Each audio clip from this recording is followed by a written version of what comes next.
बहुत बहुत धन्यवाद, बहुत बहुत धन्यवाद। यहाँ पर सभी कॉकरोचेस जो यहाँ आए हैं उन सबको मेरा शुभकामनाएं, अभिनंदन। कॉकरोच इन चीफ और सारे कॉकरोचेस को लद्दाख का प्यार भरा अभिनंदन।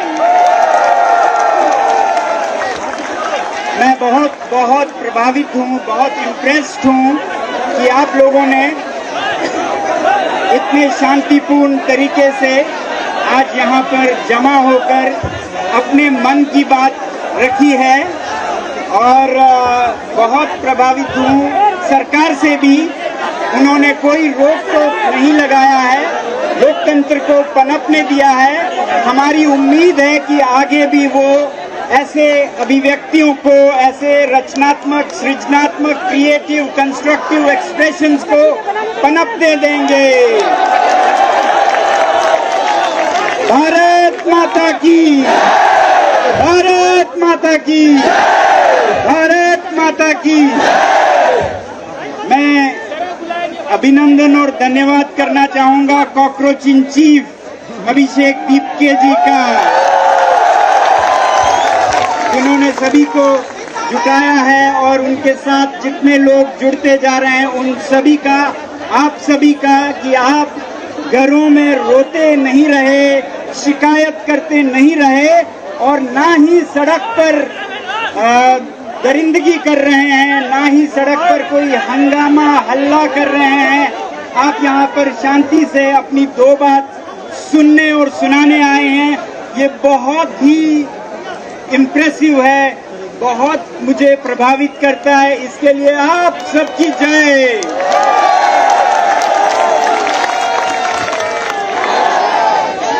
आवाज दो, आवाज दो। तो पूरा भारत एक है, लद्दाख से लेके कन्याकुमारी तक, और मैं लद्दाख से आप सभी के लिए बहुत ही सद्भावना के संदेश लाया हूं। मैं सबसे पहले धन्यवाद करूंगा कि जिस मुद्दे ने आप सबको छुआ, शिक्षा का, और आप लोगों ने उसी को चुना है शिक्षा के लिए। और आप एक तरह से, मैं इसे प्रोटेस्ट नहीं कहूंगा, इसे मैं आग्रह कहूंगा। आग्रह करने हम जुटे हैं। अगर आग्रह को नहीं सुना जाता है तो क्या मालूम प्रोटेस्ट भी हों, मगर प्रोटेस्ट मुझे उतने अच्छे नहीं लगते हैं। हम अपील करने, आग्रह करने आए हैं और आगे भी हमें उम्मीद है, आशा है कि ऐसे ही जिम्मेदारी सरकार की तरफ से दिखाई जाएगी और जवाबदेही भी होगी। जवाबदेही जो कि हम चाहते हैं सरकार से। इस आग्रह में इस्तीफा की बात तो चली है, मगर इस्तीफे से ज्यादा है जिम्मेदारी की।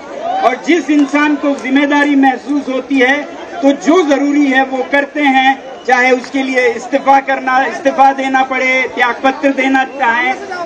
तो एक सम्मानित लोकतंत्र की तरह भारत देश में एक सम्मानित नेता, एक सम्मानित मंत्री, मुझे नहीं लगता है हमें ऐसे जोर से, नारों से पुकारना पड़ेगा। वो खुद अपनी जिम्मेदारी समझकर खुद ऐसा कदम लेंगे जो उनके मन और उनके आत्मा पर उतरती हो। तो यही हम उम्मीद करेंगे कि ऐसा हमें प्रदर्शन, प्रोटेस्ट न करना पड़े।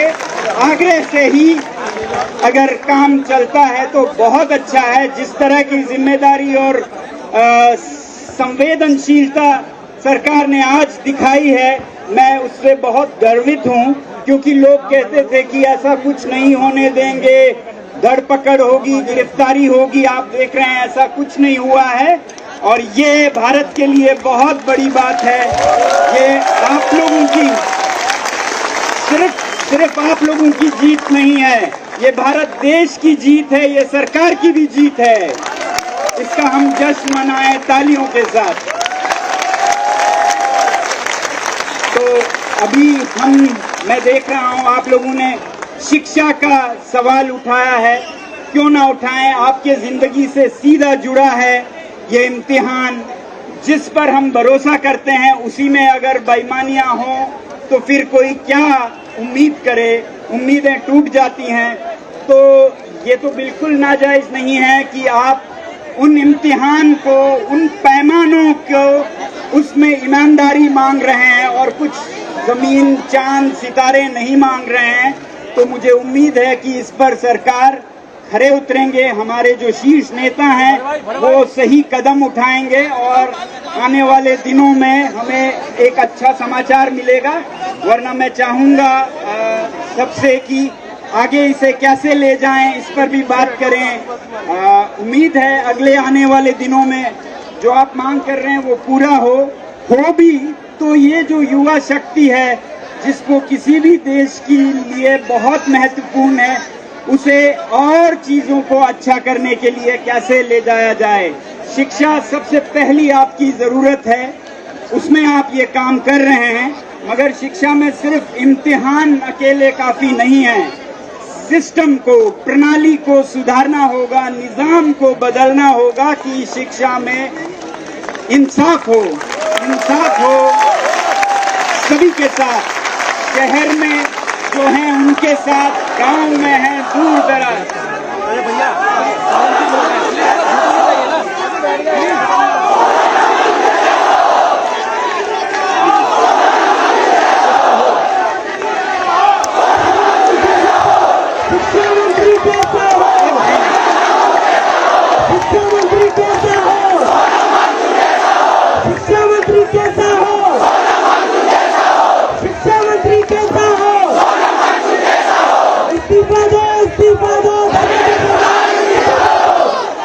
धन्यवाद, मगर मेरी ऐसी कोई मंशा नहीं है। मैं तो चाहूंगा सबसे बेहतरीन लोग आए आगे, युवाओं में से आए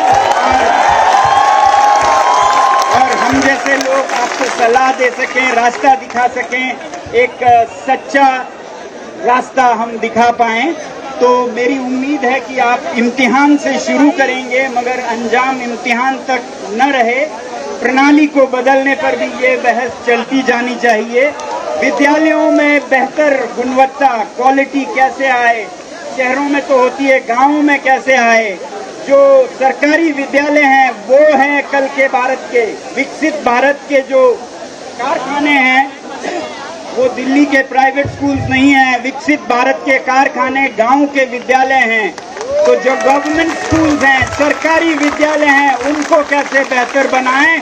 और जहां आप एक तरफ इस्तीफा मांग रहे हैं, त्याग पत्र मांग रहे हैं, अच्छी बात है जिम्मेदारी मांगना, मगर जिम्मेदारी और तरीकों से भी निभानी चाहिए। कि मैं कहूंगा जो भी चुने हुए प्रतिनिधि हैं, इलेक्टेड रिप्रेजेंटेटिव्स हैं, उनके सबके बच्चे सरकारी विद्यालयों में होने चाहिए।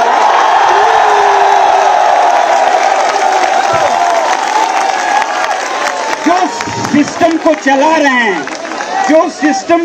रहे हैं, उनका उसमें कोई स्टेक नहीं, उसमें कोई उनका दाव नहीं, तो वो उनको क्या पड़ी है, अच्छा करें। और जिनका स्टेक है, उनका कोई आवाज नहीं, जुबान नहीं, तो सिस्टम नहीं चलेगा। तो इसलिए हमें आज निकटतम तो परीक्षाओं की बात जरूर करें, उसे ठीक करें, उसके लिए जिम्मेदारी मांगें, चाहे वो इस्तीफा हो या और जो भी, इस्तीफे पे ना रुकें और ज्यादा आगे एकदम बदलाव मांगें।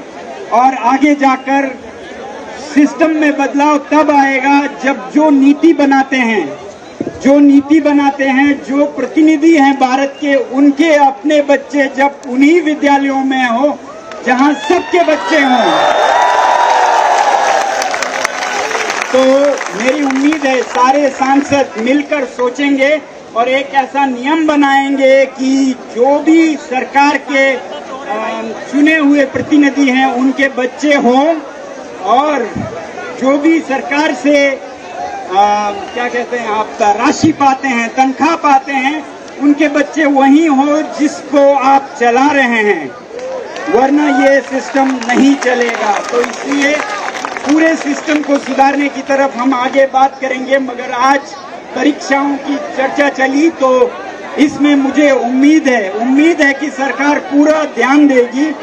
मैं तो बहुत सराहता हूं कि परीक्षा पे चर्चा करते हैं हमारे प्रधानमंत्री, तो परीक्षा पे आज चर्चा की जरूरत है कि ऐसे गलत कैसे हो रहा है परीक्षाओं के साथ और उसकी जिम्मेदारी कौन लेगा, तो ये चर्चा परीक्षाओं पर होनी चाहिए।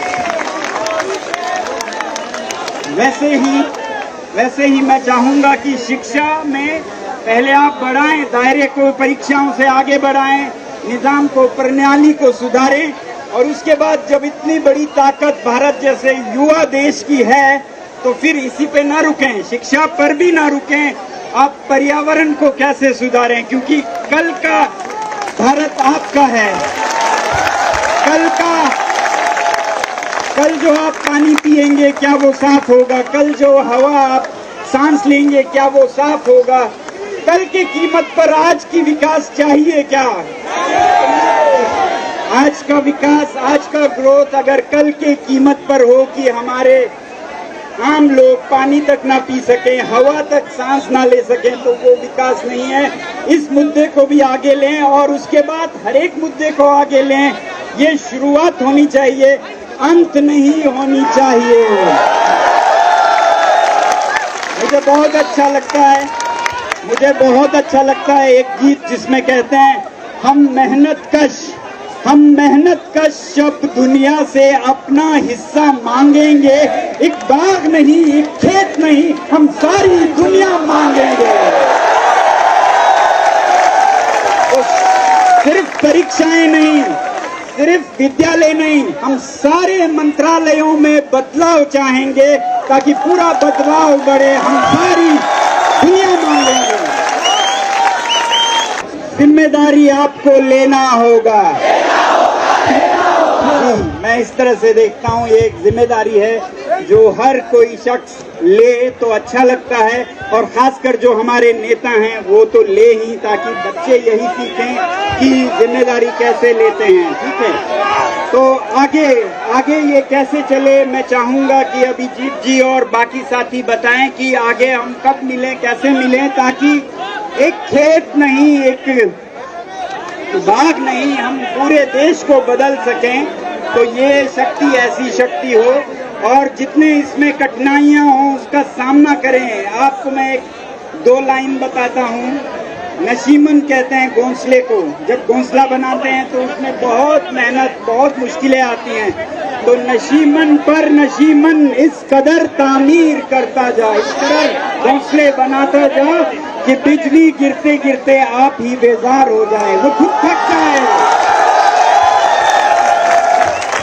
नशीमन पर नशीमन इस कदर तामीर करता जा कि बिजली गिरते गिरते आप ही बेजार हो जाए। अब मैं चाहूंगा हम थोड़ा सोच के आगे कैसे इस आंदोलन को ले जाएं, बहुत ही शांतिपूर्ण तरीके से, बहुत ही प्यार मोहब्बत खुलूस से, ताकि बदलाव आए। और ये जो युवा बल है, ये फोर्स है, ये एक जेंटल फोर्स हो, ये एक डिस्ट्रक्टिव फोर्स नहीं हो, एक कंस्ट्रक्टिव फोर्स हो जो किसी भी देश को, किसी भी सरकार को और बेहतर बना सकता है।